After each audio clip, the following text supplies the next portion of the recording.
NLD ဆိုရလက်ထက်တို့ကဆေးရုံသွားခဲ့တာတော့မှပိတ်ဆန်တက်ပြားမှပေးစရမလို့နော်အဲ့ဒါကျွန်တော်တို့တဝယ်ဘက်မှာဖြစ်ခဲ့တာအဲ့လောက်ထိကောင်းခဲ့တဲ့ဆိုရဒီသက်ဒီရွယ်ပဲရောက်ကိုပြီတခါပဲကြိုခဲ့ဖူးတယ်ဒီဘဝမှာဒီလောက်သိချာတဲ့ဆိုရနောက်ထပ်တွေးချင်မှတွေးပါလိမ့်မယ်ဟေးယောလုံးပဲမင်္ဂလာညချန်လေးပါဖေဖော်ဝါရီလ29ရက်နေ့ညနေပိုင်းအထူးသတင်းများကိုပထမဆုံးလူချင်းတူချင်းတင်ဆက်တော်မှာဖြစ်ပါတယ်ပြီးလောက်ဆိုနောက်ဗီဒီယိုလေးတွေလည်းကြည့်ရမှာဖြစ်ပါတယ်ကျွန်တော် channel ကိုအချင်းပေးပြီးကြည့်ရှုနေတဲ့တုံ့ပြန်ချင်းတွေအားလုံးကျေးဇူးများချီးတင်ပါတယ်လို့ပထမဆုံးပြောဆိုချင်ပါတယ်ဒါဆိုရင်တော့သတင်းလေးတွေစကြရအောင်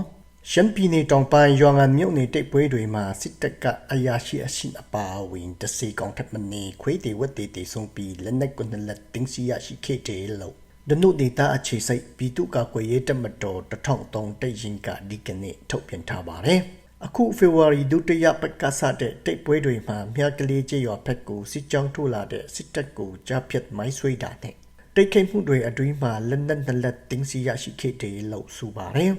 စစ်တပ်ရဲ့ထိခိတ်မှုကိုတေချာမတိပေမဲ့နာရေးကူညီမှုကားတွေနဲ့တေဆောင်သွားခဲ့တာရှိတယ်လို့လေတိတ်ရင်1003ကအတိပေးပါတယ်ဖေဖော်ဝါရီ14ရက်ကလေကျောင်းငှက်အောက်တွင်လမ်းပိုင်းမှာပတ်ကင်းလှည့်နေတဲ့စစ်တပ်ကိုကြားဖြတ်တိုက်ခိုက်ခဲ့ပြီးစစ်ဘူးတကောင်အပါအဝင်စီကောင်ခန့်ခွေးတွေဝတ်တေဆုံးခဲ့တယ်လို့ဖော်ပြထားပါတယ်။ကောင်းလိုက်တဲ့တတင်းနောက်တတင်းမကွေတိုင်းအထက်မင်းလှမြို့နယ်ကမန်တံပီယာကန်ရေနံချက်စက်ယုံမှာလက်နက်ကြီးတုံးလုံးကြားရောက်ပုတ်ကွဲခဲ့တဲ့အပြင်ကပ္ပစာနိမှာလေလက်နက်ကြီးတစ်လုံးကြားရောက်ပုတ်ကွဲခဲ့တယ်လို့သိရှိရပါတယ်။ဖေဖော်ဝါရီလ29ရက်ဒီကနေ့မနက်အစောပိုင်းတနာရီကျော်ခန့်ကမြန်မာနိုင်ငံရဲ့အကြီးဆုံးစီရင်ဝင်လေရင်စီပါချက်လောက်နိုင်ပြီးရေနံချက်လောက်မှုတန်ချိန်အများဆုံးထွက်တဲ့မန်တံပယာကန်ရေနံချက်စက်ယုံမှာလက်နက်ကြီးသုံးလုံးကြားရောက်ပုတ်ကွဲခဲ့တယ်လို့သိရပါတယ်။ရေနံတူလောင်ကန်3ခုကွဲသွားတယ်လို့ကြားတယ်။တလုံးကဝန်ထမ်းအင်ယာထေကြတာမှာအမျိုးသမီးတွေထိတယ်။တယောက်ကတော့အတော်အခြေအနေဆူသွားတယ်။အသေးအပြတ်တော့အတိအကျမတိရသေးဘူးလို့ဒေတာခန်တူကပြောပါတယ်။ရေနံတူလောင်ကန်3ခုကွဲသွားတယ်ဆိုတာဘလောက်ကောင်းလိုက်တဲ့တရင်ကွာကောင်းလိုက်တဲ့တင်းနောက်တင်းအေယာဝတီတိုင်းစီတန်းစစ်မေပင်တွေမှာဘူကြီးအစင်းစီတဲ့သူတွေတေဆုံးမှုတွေများပြားနေတာကြောင့်ဆွေမင်းတင်မီတကျူစက်မှာတကျူပေးနေရတယ်လို့ပတင်ဒေတာခန်တွေစီကသိရှိရပါတယ်။မနေ့ကဖေဖော်ဝါရီလ26ရက်နေ့မနက်7:00နာရီကျော်အချိန်မှာပတင်မြုပ်နေနာတခမဆာယလေးမှာစီတန်းစစ်မေပင်မှာဒဏ်ရာရရှိကစေကူတာမှုခံယူနေတဲ့စစ်ကောင်စီတပ်သားတကောင်တေဆုံးသွားတာကြောင့်ဆွေမင်းတင်မီတကျူစက်ကိုကာကွန်စီနဲ့အတူတွားရောက်မီတကျူပေးခဲ့ရတယ်လို့သိရပါတယ်။အလားတူနေ့လေ2နာရီခန့်မှလေစေကူတာမှုခံယူနေတဲ့စစ်ကောင်စီတပ်သားနောက်ထပ်တကောင်ခွေးတေဝတ်တေဆုံးသွားတာကြောင့်ဆွေမင်းတင်မီတကျူစက်ကိုထပ်မံရောက်လာကမီတကျူပေးခဲ့ရတယ်လို့လေပတင်ဒေတာခံတွေစီကသိရှိရပါတယ်။အစူပါတေဆုံးသွားတဲ့သူတွေမှာဘူကြီးအစင်းစီသူတွေဖြစ်နိုင်ပြီးအေယာဝတီစီတန်စစ်မေပင်အတွင်းမှာ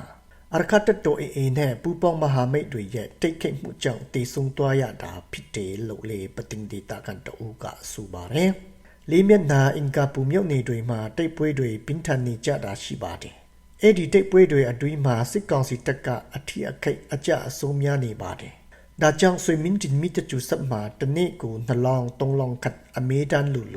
တကျူဖို့အတွက်ပူဆောင်နေတာရှိပါတယ်လို့ပတင်ဒေတာကန်တူကပြောပါတယ်။အေယာဝတီတိုင်းရှိလေးမျက်နှာအင်ကာပူရေကြီးတာပေါင်းစတဲ့မြို့နယ်တွေကိုအရခတ်တိုအေနဲ့ပူပေါင်းမဟာမိတ်တပ်တွေဖြစ်ကြတဲ့ PDF တပ်ဖွဲ့တွေထူစစ်စင်တိုက်ခိုက်နေတာဖြစ်ပြီးစစ်ကောင်စီတပ်ကလည်းအင်အားအများအပြားနဲ့ပြန်လေထူစစ်စင်တိုက်ခိုက်နေတယ်လို့သိရပါတယ်။ဆွေမင်းတင်မီတကျူဆက်လက်တနာပါလေကွာ။နေ့တိုင်းပဲစစ်ခွေးတွေတကျူခံရတယ်ဆိုတော့တော်တော်မိုးမှာပဲ။လူမဖြစ်ရင်လည်းအရာဝတ္ထုဖြစ်ရင်လည်းမိုးတတ်ပါတယ်ပြတာလောက်တဲ့သူတွေကတော့တော်တော်မိုးမှာနော်တေချတာပေါ့ကောင်းလိုက်တဲ့တင်းနောက်တင်းရခိုင်ပြည်နယ်မှာတရုတ်စီမံကိန်းများရှိရာကြောက်ဖြုံမြုပ်နေ၌တိတ်ပွဲများပူမူပင်ထန်လာရာစီပွားရေးယုံစီမံကိန်းနဲ့မဟာဒတ်အားလိုင်းထံပေးပူရန်တိစောက်ထားသည်တရုတ်ဗီပါဝါဒတ်အားပေးစိတ်ယုံမှစပစ္စည်းများယခုရပိုင်းအလုံးအရင်နဲ့ရွှေ့ပြောင်းနေကြောင်းဒေတာကန်တရင်ရမြစ်များကပြောပါတယ်။ V Power dat AP စိတ်ယုံမှာအမျိုးသားဒီမိုကရေစီအဖွဲ့ချုပ် NLD အစိုးရလက်ထက်ကကျုပ်ဖြိုစီးပွားရေးယုံနဲ့လက်စစ်မီဖူလုံရဲ့ရည်ရွယ်တိစောက်ခေချင်းပပီ2022ခုတွင်စတင်လီပတ်ခေတိုလေ2023ခုနှစ်နောင်ပိုင်း၌စစ်ကောင်စီကတဘာဝတငွေရီအလုံးအလောက်မပေးနိုင်ချင်းဒတ်အခငွေမပေးချေနိုင်ချင်းတို့ကြောင့်လေပတ်မှုရဆိုင်ထားသည့်စိတ်ယုံဖြစ်ပါတယ်ယခုအခါအရခတ်တိုအေနဲ့စစ်တကြတိတ်ပွေးများသည့်ဒတ်အားပေးစိတ်ယုံနဲ့နမိုင်ခွေခတ်အကွာရှိအမှတ်3စနစ်ရေးတရင်အနီးပြပွားနေတဖြစ်အလင်းအမြန်ရွှေ့ပြောင်းနေချင်းဖြစ်ရာဆက်အလုံးရဲ့အာလုံးနီပါပြောင်းရွှေ့ပြီးသွားပြီဟုသိရပါတယ်အာလုံး96လုံးရှိတာအခုကုန်ခါနီးပြီးတလုံးနှလုံးပဲကျန်တယ်ကြားတယ်ကျုပ်ဖြုံမြုပ်ထဲကနဲ့တင်မိုးတွေနဲ့ရွှေ့နေတာဒီရက်ပိုင်းမှာအပီးရွှေ့မိကြားတယ်စက်ယုံတွေကိုလည်းဖြစ်နေကြပြီဟုဒေတာခန်တရင်ရမီတူကပြောပါတယ်စိတ်မကောင်းလိုက်တာကွာကောင်းလိုက်တဲ့တင်နောက်တဲ့ကချင်ပြည်နယ်ဝိုင်းမော်မြို့နယ်စီအချမ်ဖက်စတရဲ့ခလာရ98တဲ့ရင်ကာကင်းစခန်းတစ်ခုကိုကချင်လွတ်မြို့ရေးတပ်မတော် KIA နဲ့ပူပေါင်းတပ်တွေကတိတ်ခိတ်သိမ်းပိုက်နိုင်ခဲ့တယ်လို့စီရေးတရင်ရမီတွေစီကသိရှိရပါတယ်ဖေဖော်ဝါရီ25ရက်မနက်အစောပိုင်းကခလာရ98တဲ့ရင်ကာကင်းစခန်းတစ်ခုကိုသိမ်းပိုက်နိုင်ခဲ့ပြီးတဲ့ရင်ကိုဝိုင်းရန်ပိတ်ဆုတိတ်ခိတ်နေတယ်လို့သိရပါတယ်တိတ်ပွဲအတွင်းအကြံဖက်စစ်ကောင်စီစစ်ခွေးဖက်မှတကောင်ကိုအရှင်ဖမ်းမိခဲ့ပြီးစစ်သားအများပြာခွေးတေဝတ်တေဆုံးခဲ့တယ်လို့ကနဦးသိရှိရပါတယ်။ KIA နဲ့ AA ကတော့တိတ်ချစ်ဖော်ရဲဆိုတော့စစ်ခွေးတွေကဘယ်တော့မှနိုင်မှာမဟုတ်ဘူး။အောင်ပွဲတွေဆက်တိတ်လာပါပဲ။တချတိုင်းတလက်နက်ကိုင်တွေ PDF တက်ရင်တပ်ဖွဲ့တွေ NUG လက်အောက်က PDF တွေတိတ်ချစ်မဖော်ရင်တော့ကျွန်တော်တို့တင်ပိတ်ထားတဲ့နေရာတွေကိုစစ်ကောင်စီစစ်ခွေးတွေကပြန်ယူမှာပဲ။ခံစစ်နဲ့ဆိုရင်ကျွန်တော်တို့ကြီးစံတွေကဘယ်တော့မှလုံလောက်မှာမဟုတ်ဘူးတော်လှန်ရေးကြီးကိုအောင်ချင်ရင်တိတ်စစ်ဖို့ဖူလို့တယ်အခုမန္တလေး PDF ကတင်ပိတ်ထားတဲ့တကောင်မြုပ်နားမှာစစ်ကောင်စီစစ်ခွေးတွေအများကြီးရောက်နေပြီတကောင်မြုပ်လည်းပါသွားနိုင်တယ်မန္တလေး PDF တွေတိတ်စစ်မဖို့ရင်တော့သူတို့တင်ပိတ်ထားတဲ့နေရာတွေမြုပ်တွေအကုန်လုံးပါသွားပြီအခုစစ်ကောင်စီစစ်ခွေးတွေကသူတို့ကတိတ်စစ်တွေစက်တိတ်ဖို့နေတယ်အခုပခုခုဖက်မှာလဲအင်္ဂါအလုံးအရင်နဲ့တိတ်စစ်တွေဖို့နေပြီစစ်ကောင်စီစစ်ခွေးတွေကျွန်တော်တို့လည်းတိတ်စစ်တွေဖို့ဖူးလို့ပြီဖေဖော်ဝါရီလ29ရက်နေ့ညနေပိုင်းအထူးသတင်းကတော့ဒီလောက်ပါပဲကေဒါဆိုရင်တော့ကျွန်တော်တို့ပထမဆုံးဆိုင်ဟူပြောသွားတာကိုတစ်ချက်လောက်နားဆင်ကြည့်အောင် NLD ဆိုရလက်ထက်တို့ကဆေးရုံသွားခဲ့တာတော့မှပိတ်ဆန်တဲ့ပြားမှပေးစရာမလိုဘူးနော်အဲ့ဒါကျွန်တော်တို့ဒဝဲဘက်မှာဖြစ်ခဲ့တာဒါပေမဲ့ကြားတဲ့ဘက်မှာတော့ကျွန်တော်မသိဘူးကျွန်တော်တို့ဒဝဲဆေးရုံကြီးတွေမှာပိတ်ဆန်တဲ့ပြားမှပေးစရာမလိုပြည်သူတွေဟာခလစ်မွေးတယ်ဆေးကူသွားတယ်ပိတ်ဆန်တဲ့ပြားမှပေးစရာမလိုဘူးနော်အေးဒီနေ့ခိမှာတော့နေမကောက်ဖြစ်တဲ့သူပိတ်ဆန်မရှိခဲ့ရင်ဆေးကူဖို့ပိတ်ဆန်မရှိလို့သေဖို့သာပြင်ထားကြတော့ကျွန်တော်တို့ကိုယ်တိုင်ကဆေးရုံကြီးသွားမိလို့သွားခဲ့လို့ကျွန်တော်တို့ကိုယ်တိုင်ခံစားခဲ့ရတယ်အဲ့ဒီခွေကြီးကိုစေတနာရှိတဲ့လောင်းလေးပဲလှူခိုင်းတာတကယ်လို့ကိုကဆင်းမပြင်းတဲ့ဗျာမှလှူစရာမလိုအဲ့လောက်ထိကောင်းခဲ့တဲ့ဆိုရဒီသက်ဒီရွယ်ပဲရောက်ကိုပြီတခါပဲကြိုခဲ့ဖူးတယ်နော်ဒီလောက်ထိကောင်းတဲ့ဆိုရကိုမှမတရားလွတ်ပြစ်နိုင်ခဲ့တယ်ဒီဘဝမှာဒီလောက်သိချတဲ့ဆိုရနောက်ထပ်တွေးချင်မှတွေးပါလိမ့်မယ်မသိချတော့ဘူးနော်ကျေးဇူးတင်ပါတယ် NLD အစိုးရကမှတော့ကျွန်တော်မြန်မာပြည်မှာမနေတော့ဘူးကူဆိုင်ကိုပြောတယ်လို့မိမိနေထိုင်တဲ့တိုင်းတဲ့ပြည်နယ်တွေမှာအဲ့လိုမျိုးဖြစ်ကြတာလားမတီးလို့မေးကြည့်တာကေဒါဆွင်တော့နောက်ဗီဒီယိုခင်ရီအတူအင်တာဗျူးတစ်ချက်လောက်အဆင်ကြည့်အောင်မင်္ဂလာပါညီလေးမင်္ဂလာမရှိပါဘူးခင်ဗျာခင်ဗျာရုပ်တွေ့တယ်မတွေ့တာကြာပြီနော်ဟုတ်ကဲ့ပါမတွေ့တာကြာတော့ခင်ဗျာလည်းကျွန်တော်တွေ့တော့မတွေ့ချင်တော့မတွေ့လို့လည်းနေလို့မရဘူးဒါပေမဲ့ခင်ဗျားတို့အခုဒါမဲ့မက်လ16ရက်နေ့မှာလွတ်တော်ခေါ်မယ်လို့ကြားတယ်နော်မှန်ပါတယ်ဘာလို့16ရက်နေ့မှာလွတ်တော်ခေါ်မှာ16ရက်နေ့လွတ်တော်ခေါ်မယ်ဆိုတာကဘေးရင်အတိတ်နမိတ်တစ်ပောင်ရပါတော့တပေါင်းစစ်ချီတောင်းစစ်တီတောင်းချီတက်လိုက်ပြီဆိုတော့အတိတ်တစ်ပောင်ကိုငါတို့ကခြေဖြတ်ကျင်တာခြေဖြတ်ကျင်တော့ဒီဟိုရင်းကိုနေဦးတော်လန်ရေးကိုဥကျိုးဖို့ဥညွတ်ချိုးနိုင်ဖို့အတွက်အဲ့ဟိုရင်းမှာတပေါင်းလာဇုတ်14ရက်နေ့ဒီတပေါင်းစစ်တီစောစောပြောတဲ့တပေါင်းလေးကိုငါတို့ကဟိုစင်းနေပြောအနိုင်ကျင့်ကျင်လို့ကွာပြောမယ်ဆိုအဲ့နေ့ကဟိုအင်္ဂလိပ်လို16ရက်တပေါင်းလာဇုတ်14ရက်နေ့16ရက်ကလည်းဟိုနေ့ဖြစ်နေနော် ဘာလဲဆိုကျွန်တော်တို့ဘာလဲဟိုချဲဖွင့်ရလည်းဖြစ်နေတယ် မှန်ပါတယ် တော့ပြည်သူတွေကခင်ဗျားတို့ကလည်းစိတ်ဝင်စားမှာမဟုတ်ဘူးသူတို့ချဲဟိုဘယ်ထိတ်စီးကောင်းလားအလဲတိုင်းကောင်းလားနောက်ပိတ်ကောင်းလားဆိုလိုက်ပြီးတော့ကြည့်ဒီပါ တဘာဝလေ ခင်ဗျားတို့ဘာပဲလုပ်ပေါ့နော်ပြည်သူကလည်းစိတ်ဝင်စားပါအဲ့ဒါကိုစောက်ရှက်မရှိဘဲနဲ့ဒီအတူရောက်ရွေးကောက်ပွဲလှုပ်လာတဲ့ဒီအမတ်တီလွတ်တော်ခေါ်ဦးမယ်ပေါ့နော် ဟုတ်ကဲ့ပါ ခေါ်ခင်ဗျားတို့အဲ့ဆန္ဒပြောတဲ့ဟာပါလဲအတိတ်တပေါင်းနဲ့လှုပ်တာဆိုရင်ဘေးရင်ရေတွေနေပေါ့ ဘေးရင်ရရရ အဲ့ဒါဘလို့နီးလက်နဲ့လှုပ်တာဘလို့ရေတွေလဲ ဘလို့နီးလန်းလဲဆိုတော့စင်းစင်းပြောမှဆိုတော့ဒီတပေါင်းစစ်တီဒေါင်းဒီဥစ္စာကတော့ညီလေးကစင်းစင်းပြောမှဆိုဒီကောင်တွေကဒီနုတော်လည်းကငါတို့နိုင်လို့မရဘူးလေနိုင်လို့မရတဲ့ခါကျတော့ဘလို့ပြောမှဆိုတော့သူတို့နိုင်ကြတော့တိုက်ရိုက်တက်ရှင်လေဝစီဘဲရဲ့မူရပါကွာဒီကောင်ကျအထက်လန်းနီးခေါ်လားဘာခေါ်လဲ အောက်လန်းနီးတာလေအဲ့ဆိုရင်ဒီပြည်တော်မှုအကျန်းဖိုင်တဲ့ဖော်ဝေးပါတီဥခင်ကိုတို့လှုပ်တဲ့အခုလုံးမဲ့16ရက်နေရတယ်အောက်လန်းနီးပေါ့ အောက်လန်းနီးပဲညီလေးအဲ့ဆိုဥခင်ကိုတော့အောက်လန်းနီးတာကြိုက်တယ်ပေါ့ အောက်လန်းနီးတော့ကြိုက်တာစတယ်ကကိုတို့ကဒီပါတီစထောင်တဲ့အောက်လန်းနီးခဲ့တဲ့ကောင်တယ်ကျွန်တော်လည်း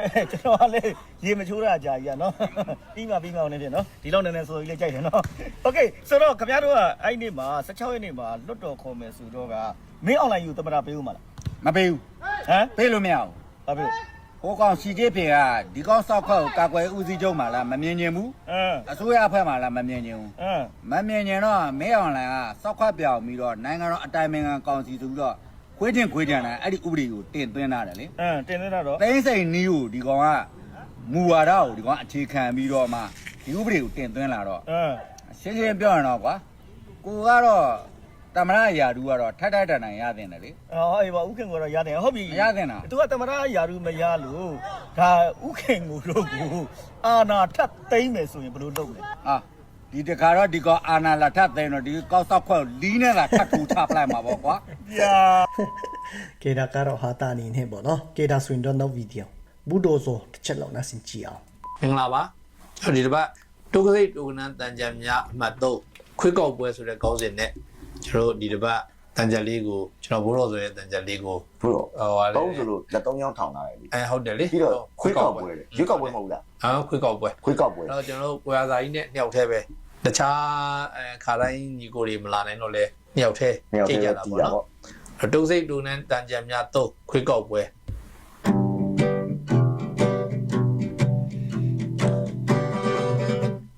ရွေးကောက်ပွဲကြီး6ချက်ဗမာပြည်မှာကူလီကူမှာကျင်းပနိုင်ခဲ့ပြီပါပြီရွေးဦးကြီးခွေးဦးဖြစ်သွားပြီဟိုပေါင်ကလိုက်ဒီပေါင်ကလိုက်ဒီ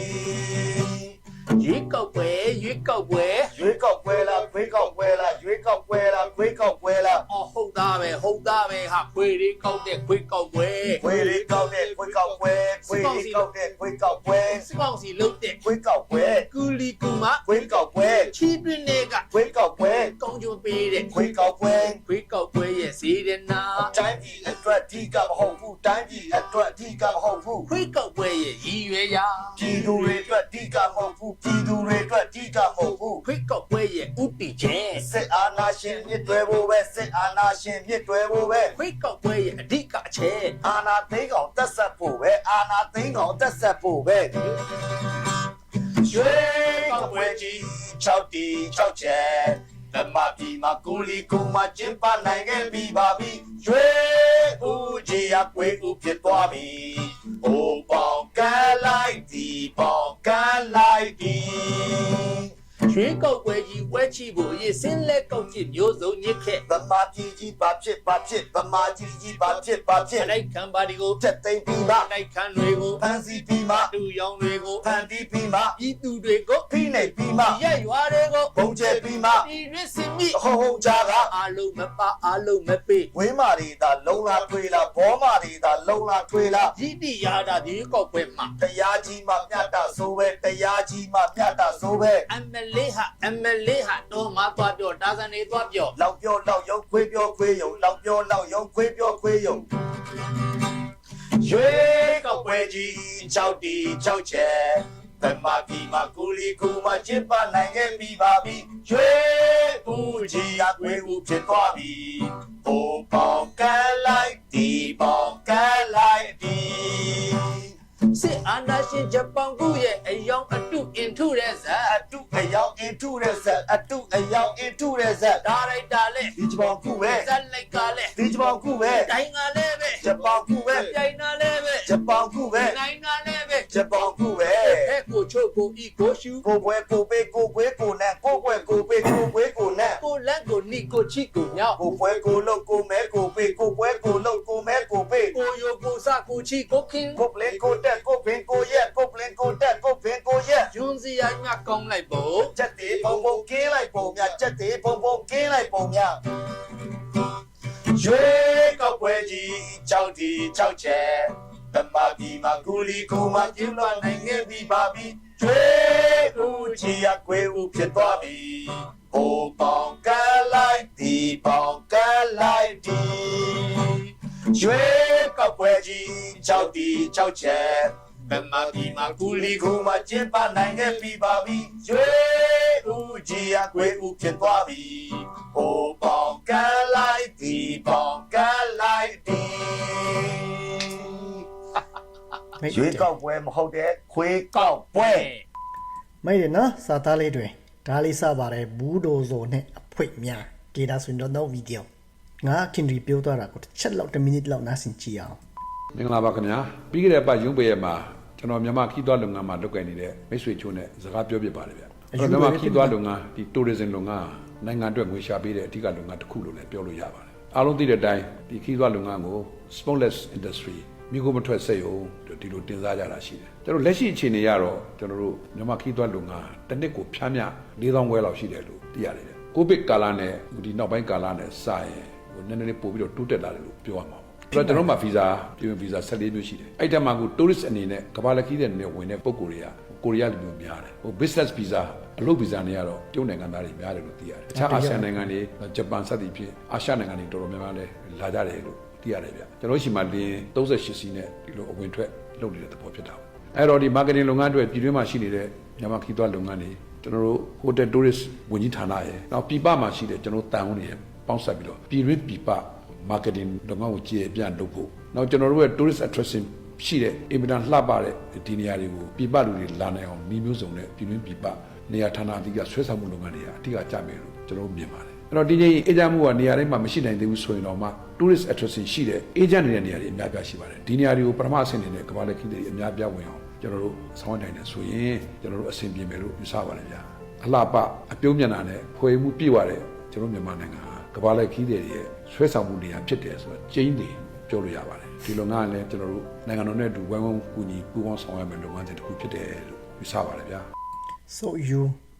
ဒီလိုမျိုးကောင်တွေကနိုင်ငံခေါင်းဆောင်လုပ်သေးတယ်မြန်မာနိုင်ငံမှာဘယ်နေရာကိုငင်းချန်တာလဲဘယ် tourist တွေကကျွန်တော်တို့နိုင်ငံမှာလာချင်မလဲအခုချိန်မှာပြည်တွင်းစစ်ဖြစ်နေတာမင်းယူနေလားတချို့လူတွေကယုံပြီးမှဟုတ်တယ်ဘာငယ်လက်ခုပ်တီးအောင်မှာဟာဘာကြည့်ပြောတော့တာအမှန်တယ်ဘာငယ်ပြောအောင်မှာ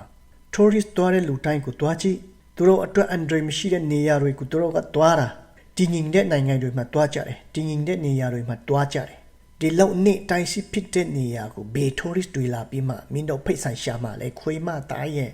ကျွန်တော်တို့နိုင်ငံမှာလာတဲ့ tourist တွေစီမှာသူကဖိတ်ဆန်ရှာချင်တာစီပွားရေးလုပ်ချင်တာyou no video ငင်းချင်ရဲ့အတွက်ဥစားလမ်းလျှောက်တာတရက်အကြာမှာဘာဖြစ်သွားတာလဲပြီးလို့ဆိုရင်ဒီနေ့ဘာဖြစ်သွားတာလဲတစ်ချက်လောက်ရှုကြရအောင်တချို့ဗီဒီယိုတွေကတုံ့ပြန်ချင်းတွေကြည့်ပြီးသားဖြစ်မှာပါရှစ်လာတော့မြန်မာများခင်ဗျာမနေ့ကကြောဖို့လေးပြီးတော့ကြောဖို့ပို့ February 16ရက်နေ့ကအဲ့ဒီဒါခါလောက်လို့မရဘူးဖြစ်တယ်ဗျာလမ်းလျှောက်ခါကိုကိုင်နေတယ်ဗျာခါဟိုရဖြစ်တော့အဲ့ဒါဆက်ပြီးတော့တော်ပဲဆောက်လို့ဟိုမဖြစ်တော့လမ်းဘေးမှာခဏလဲပြီးအဲ့ရတယ်ဗျာကိုတော့လဲမနိုင်ပါဘူးလုံခြုံရေးပါလာတဲ့လုံခြုံရေးတောင်ပါတယ်နော်လုံခြုံရေးတွေကစစ်မိတယ်လဲပြီးတယ်ဗျာကိုတော့တက်တာတော့ပြီဒီနေ့လမ်းဘေးမှာလစ်ပြီးမှအခုရှုပ်ပြီဒီနေ့တော့တထုံမြို့နယ်လည်းရောက်နေပါပြီဗျာဒါကျွန်တော်တို့နိုင်ငံအတွက်ငင်းချင်ရေးရှုပ်တာနော်ကိုရောက်ဖို့